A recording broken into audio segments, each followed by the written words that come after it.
Welcome to all of you our channel concert with KS sir. स्वागत है आप सभी का हमारे YouTube channel concert with KS sir के साथ। किसी को ज़मीं पसंद है, किसी को आसमां पसंद है, किसी को ज़मीं पसंद है, किसी को आसमां पसंद है।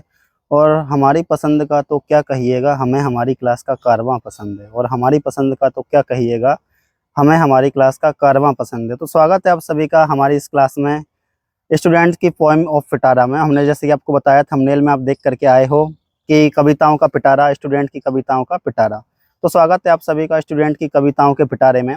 आज स्टूडेंट्स ने हमारे लिए, मेरे 12th क्लास के कुछ स्टूडेंट हैं, उन्होंने कुछ पोएम लिखी हैं, कुछ कविताएं लिखी हैं। अब उन पोएम को मैं आपको सुनाने जा रहा हूँ। सुनिएगा ज़रा कि देखो 12th क्लास वाले स्टूडेंट अगर पोएम लिखते हैं तो काफ़ी अच्छी बात है, क्योंकि अधिकतर स्टूडेंट केवल और केवल परसेंटेज के लिए या किसी और चीज़ के लिए पीछे भाग रहे होते हैं। लेकिन मेरा मानना थोड़ा ऐसा है, मतलब मेरा मानना ऐसा है कि भाई आपको परसेंटेज के साथ साथ में बहुत सारी चीज़ें आनी चाहिए, ठीक है ना। बहुत सारी चीज़ें इन द सेंस ये है कि आपको आपकी सब्जेक्ट के अलावा कुछ और सब्जेक्टों में अगर इंटरेस्ट है तो उनमें लिखने पढ़ने में क्या दिक्कत है, मतलब लिख लेना चाहिए, पढ़ लेना चाहिए। तो ऐसे ही हमारे कुछ 12th क्लास वाले स्टूडेंट्स हैं जिन्होंने और 11th क्लास वाले भी हैं इसमें इंक्लूड, जिन्होंने पोएम लिखी हैं, कविताएं लिखी हैं। तो स्वागत है आप सभी का स्टूडेंट की पोएम के पिटारा में, विद्यार्थियों के कविताओं के पिटारे में आपका स्वागत है। आज हमारे 12th क्लास वाले और 11th क्लास वाले स्टूडेंट्स ने कुछ कविताएं लिखी हैं, कुछ पोएम लिखी हैं। उन कविताओं को, उन पोएम को मैं आपको सुनाने जा रहा हूं। और 11th और 12th क्लास वाले स्टूडेंट्स ने अगर ये पोएम लिखी हैं तो काफ़ी बड़ी बात है, क्योंकि इतनी कम एज में अगर स्टूडेंट्स पोएम वगैरह में इंटरेस्टेड हैं, मतलब वो पसंद कर रहे हैं पोएम लिखना, या पोएम लिखना इन द सेंस कोई भी चीज़ अगर लिखना, कोई भी चीज़ अगर लिखना वो पसंद कर रहे हैं तो काफ़ी अच्छी बात है, ठीक है। तो आर्ट्स स्ट्रीम वाले स्टूडेंटों ने ये लिखा है।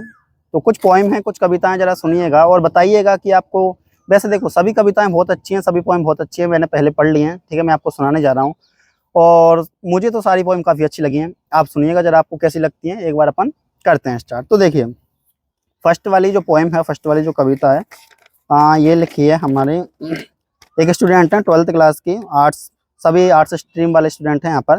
प्रियांशी गौतम हैं, इन्होंने लिखा है। जरा सुनिएगा कि इन्होंने 2 पोएम लिखी हैं। फर्स्ट वाली पोएम सुनिएगा। तुम अपने डर से लड़ना होगा, तुझे अपने डर से लड़ना होगा, लड़कर तुझे आगे बढ़ना होगा, हर मुश्किल सीढ़ी को चढ़ना होगा, तुझे अपने डर से लड़ना होगा। एक मोटिवेशनल पोएम है, स्टार्टिंग से एक बार फिर से सुना रहा हूँ, ध्यान दीजिएगा। तुझे अपने डर से लड़ना होगा, लड़कर तुझे आगे बढ़ना होगा, हर मुश्किल सीढ़ी को चढ़ना होगा, तुझे अपने डर से लड़ना होगा। यूं ही नहीं राह कामयाबी की है मिल जाती, यूं ही नहीं राह कामयाबी की है मिल जाती, यूं ही नहीं अंधेरी राहों पर है धूप खिल जाती। कितना अच्छा लिखा है। यूं ही नहीं अंधेरी राहों पर है धूप खिल जाती, सोच समझकर हर कदम रखना होगा, तुझे अपने डर से लड़ना होगा, तुझे अपने डर से लड़ना होगा।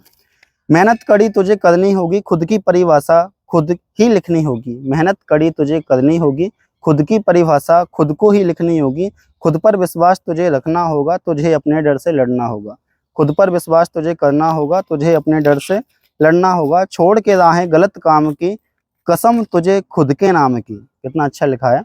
छोड़ के राहें गलत काम की, कसम तुझे खुद के नाम की, प्रयास तुझे निरंतर करना होगा, तुझे अपने डर से लड़ना होगा, तुझे अपने डर से लड़ना होगा। तो मोटिवेशनल पोएम है, काफ़ी अच्छा लिखा है प्रियांशी गौतम जी ने। और कैसा लगा आपको ये पोएम, आप कमेंट बॉक्स में जरूर बताइए। इनकी एक और पोएम है, जरा सुनिएगा इसको भी। तो ये वाली जो पोएम थी फर्स्ट वाली, तुझे अपने डर से लड़ना होगा, काफ़ी अच्छी पोएम थी। एक पोएम और सुनिएगा। रुकना राही का काम नहीं, चलो अभी विश्राम नहीं। कितनी अच्छी बात लिखी है इन्होंने। रुकना राही का काम नहीं, चलो अभी विश्राम नहीं, मंजिल अब खड़ी पुकार रही, बढ़ते जाओ अब दूर सही। जीवन है पग पग चलने में, गिरने में और संभलने में। क्या बात है। जीवन है पग पग चलने में, गिरने में और संभलने में, जो भाग गया रणभूमि से अर्जुन फिर उसका नाम नहीं।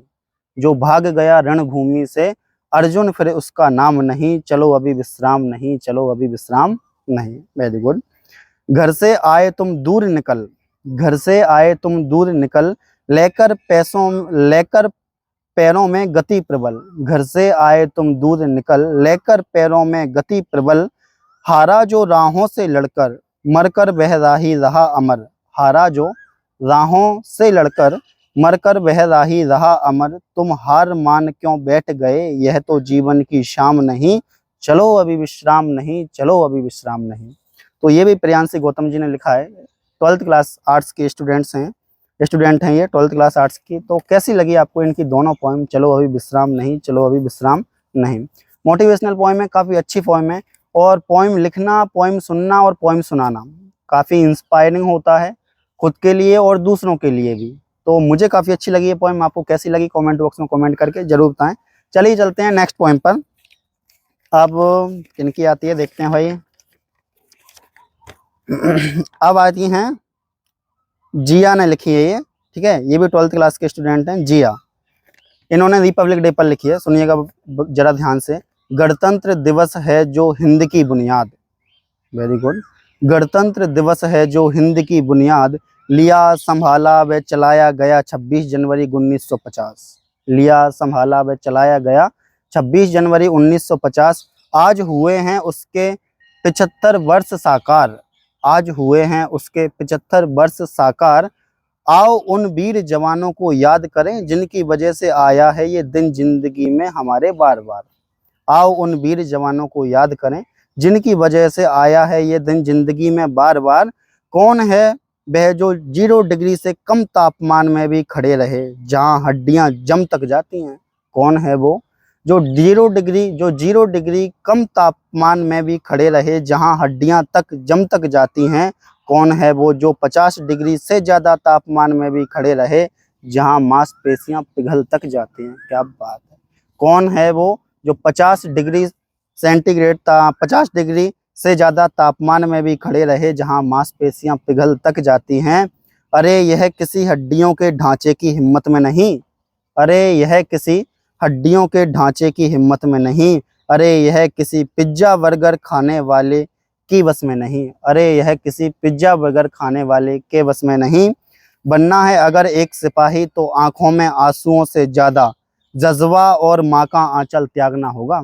बनना है अगर एक सिपाही तो आंखों में आंसुओं से ज़्यादा जज्बा और माँ का आंचल त्यागना होगा। बहन की जगह जब एक खत आएगा तुम्हें तब उस गम को भी अपने भीतर समाना होगा। बहन की जगह जब एक खत आएगा तुम्हें राखी का तो उस गम को भी अपने भीतर समाना होगा। अरे ऐसे ही नहीं आया है यह दिन नजरों के सामने, अरे ऐसे ही नहीं आया है यह दिन नजरों के सामने। कई वीर जवानों ने दी है अपनी कुर्बानी इसके वास्ते, कई वीर जवानों ने दी है कुर्बानी अपनी इसके वास्ते। तो काफ़ी अच्छी पोएम थी रिपब्लिक डे पर, गणतंत्र दिवस पर, और काफ़ी मोटिवेशनल और काफ़ी इंस्पायरिंग पोएम है जो जिया ने लिखी है। 12th क्लास के स्टूडेंट हैं। तो कैसी लगी आपको इनकी ये पोएम कमेंट बॉक्स में कमेंट करके जरूर बताएं। चलिए चलते हैं हम नेक्स्ट पोएम पर। पोएम लिखना और सुनना काफ़ी इंस्पायरिंग होता है, आप भी लिखिए, आप भी सुनिए और आप हमको भी टैग कर सकते हो आपकी पोएम को, ठीक है। चलिए नेक्स्ट पोएम लिखी है माधव सोनी ने, ये भी 12th क्लास के छात्र हैं, स्टूडेंट हैं 12th क्लास के, माधव सोनी। इनकी पोएम भी बहुत अच्छी लगी मुझे, और सुनिएगा जरा। मानवता के मंदिर में ज्ञान की ज्योत जगा देना, बिल्कुल ध्यान से सुनना है आपको। मानवता के मंदिर में ज्ञान की ज्योत जगा देना, करुणा निधान भगवान मेरे भारत को स्वर्ग बना देना। फिर से सुनिए एक बार। मानवता के मंदिर में ज्ञान की ज्योत जगा देना, करुणा निधान भगवान मेरे भारत को स्वर्ग बना देना। नव प्रभात जो महक उठी मेरे भारत की फुलवारी है, नव प्रभात जो महक उठी मेरे भारत की फुलवारी है। सब रहें समान जगत में कोई न रहे भिखारी है, सब रहें समान जगत में कोई न रहे भिखारी है। एक बार माँ वसुंधरा का श्रृंगार माँ कर देना, एक बार माँ वसुंधरा का श्रृंगार माँ करा देना, एक बार माँ वसुंधरा का श्रृंगार माँ करा देना। करुणा निदान भगवान मेरे भारत को स्वर्ग बना देना, करुणा निदान भगवान मेरे भारत को स्वर्ग बना देना। तो ये पोएम काफ़ी इंस्पायरिंग और काफ़ी अच्छी थी, हमारे प्यारे भारत देश के लिए इन्होंने लिखा है। तो माधव सोनी जी आपने बहुत अच्छा लिखा है।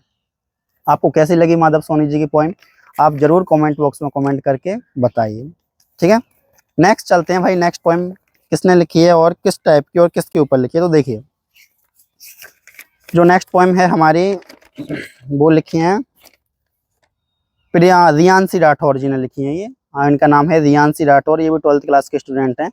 आज तू बिखरा है एक रोज तू निखरेगा ही, मोटिवेशनल पोएम है, सुनिएगा जरा ध्यान से।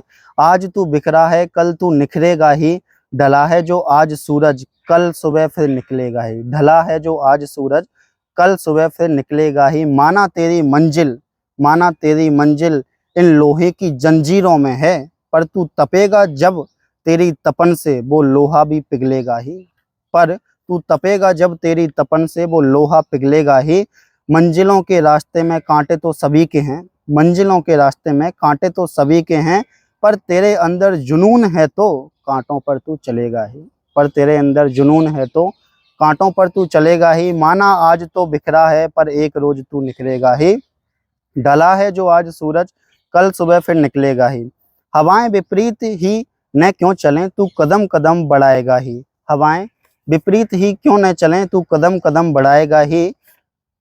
तुझे कल के लिए है तैयार होना तो आज तो गिरना ही होगा। तुझे कल के लिए है तैयार होना तो आज तो गिरना ही होगा। तेरी कोशिश देख हवाओं का रुख एक ना एक दिन बदलना ही होगा।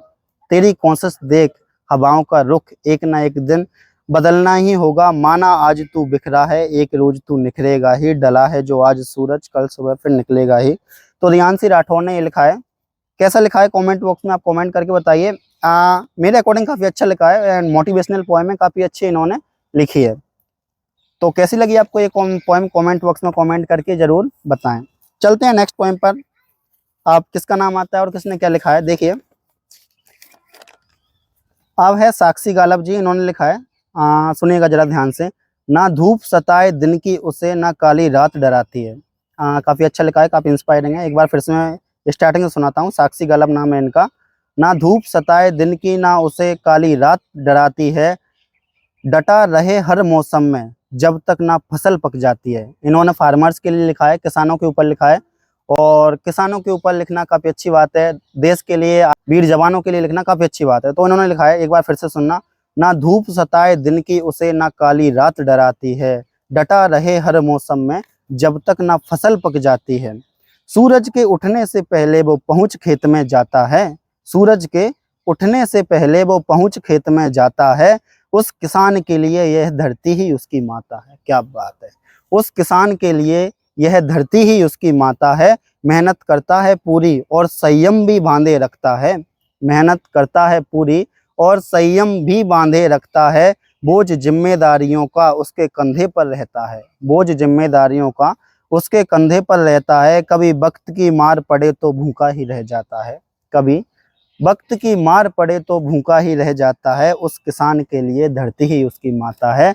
उस किसान के लिए धरती ही उसकी माता है। तो साक्षी गालब जी ने वो बहुत अच्छा लिखा है और बहुत इंस्पायरिंग लिखा है, फार्मर्स के ऊपर लिखा है, काफ़ी अच्छा लिखा है। आपको कैसी लगी ये पोएम कमेंट बॉक्स में कमेंट करके ज़रूर बताएं। चलिए चलते हैं नेक्स्ट पोएम पर। किसने क्या लिखा है देखिए अब।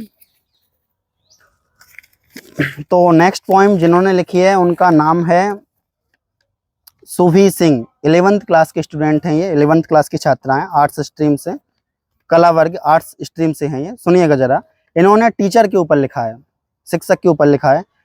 सुनिएगा जरा, सुभी सिंह नाम है इनका। सुनो। गुरु का महत्व कभी होगा न कम, गुरु का महत्व कभी होगा न कम, भले कर ले कितनी भी उन्नति विद्यार्थी वर्ग, भले कर ले कितनी भी उन्नति विद्यार्थी वर्ग। वैसे तो है इंटरनेट पर हर प्रकार का ज्ञान, वैसे तो है इंटरनेट पर हर प्रकार का ज्ञान, पर अच्छे बुरे की नहीं है विद्यार्थी को पहचान। क्या बात है। पर अच्छे बुरे की नहीं है विद्यार्थी को पहचान, जो धैर्यता का पाठ पढ़ाए वही सच्चा गुरु कहलाए। कितनी अच्छी बात लिखी है। जो धैर्यता का पाठ पढ़ाए वही सच्चा गुरु कहलाए। विद्यार्थी विद्यालय रोज हैं जाते, विद्यार्थी विद्यालय रोज हैं जाते, शिक्षक उनको पाठ हैं पढ़ाते। जाति धर्म पर लड़े न कोई, रहना है सबसे प्रेम से यह कथन हमें गुरु हैं सिखाते। जाति धर्म पर लड़े न कोई, रहना है सबसे प्रेम से यह कथन हमें गुरु हैं सिखाते। विद्यार्थी को सफलता कैसे है पानी, विद्यार्थी को सफलता कैसे है पानी, कैसे हर मुश्किल से लड़ना यह सीख हमें शिक्षक ही सिखाते। कैसे है हर मुश्किल से लड़ना यह सीख हमें शिक्षक ही सिखाते। सच तो यह है कि अपनी पूरी मेहनत लगाकर विद्यार्थी को एक अच्छा इंसान है गुरु बनाते। सच तो यह है कि अपनी पूरी मेहनत लगाकर विद्यार्थी को एक अच्छा इंसान है गुरु बनाते, जिसे देख कर सभी का आदर सहित सिर झुक जाए। जरा ध्यान से सुनिएगा, कितना अच्छा लिखा है इन्होंने। जिसे देख कर सभी का आदर सहित सिर झुक जाए, वही सच्चा शिक्षक कहलाए, वही सच्चा शिक्षक कहलाए। तो सुभी सिंह ने भी काफी अच्छा लिखा है, अभी ये 11th क्लास में है। तो कैसी लगी आपको ये पोएम, कमेंट बॉक्स में कमेंट करके जरूर बताएं। मुझे काफी अच्छी लगी और काफी इंस्पायरिंग लगी हैं। तो अभी हमने काफी सारी पोएम देखी हैं, समथिंग 5 या 6 हमने पोएम कंप्लीट की हैं। और इन पोएम में से कौन सी पोएम आपको सबसे ज्यादा अच्छी लगी है, सबसे ज्यादा इंस्पायरिंग? मेरे अकॉर्डिंग सभी पोएम काफी अच्छी हैं। एंड अगर नंबर देना चाहूँ तो मैं सभी को 10 आउट ऑफ 10 देना चाहूँगा, 10 में से 10 नंबर मैं इन सभी को देना चाहूँगा। क्यों? क्योंकि 11th-12th क्लास वाले स्टूडेंटों ने पोएम लिखी है, ये बहुत बड़ी बात है। और इतना अच्छा लिखा है, ये बहुत अच्छी बात है।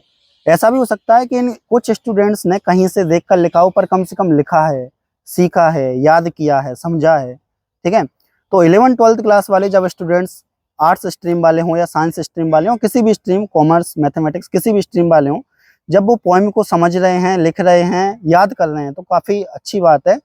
तो कैसी लगी ये पोएम आपको कमेंट बॉक्स में कमेंट करके जरूर बताना है। एंड इन सभी पोएमों में से मुझे सारी पोएम बहुत अच्छी लगी हैं। मुझे लगता है आपको भी सारी पोएम काफ़ी पसंद आई होंगी। कमेंट बॉक्स में कमेंट करके जरूर बताएं। और अगर कोई आपका सजेशन हो, कोई फीडबैक हो, तो अपना सजेशन फीडबैक जरूर दें, ताकि आने वाली नेक्स्ट क्लास में मैं आपके सजेशन को भी इंक्लूड करूं, मैं आपके सजेशन का भी ध्यान रखूं। और देखते रहिए, बने रहिए कंसर्ट विद के एस सर के साथ। धन्यवाद, थैंक यू।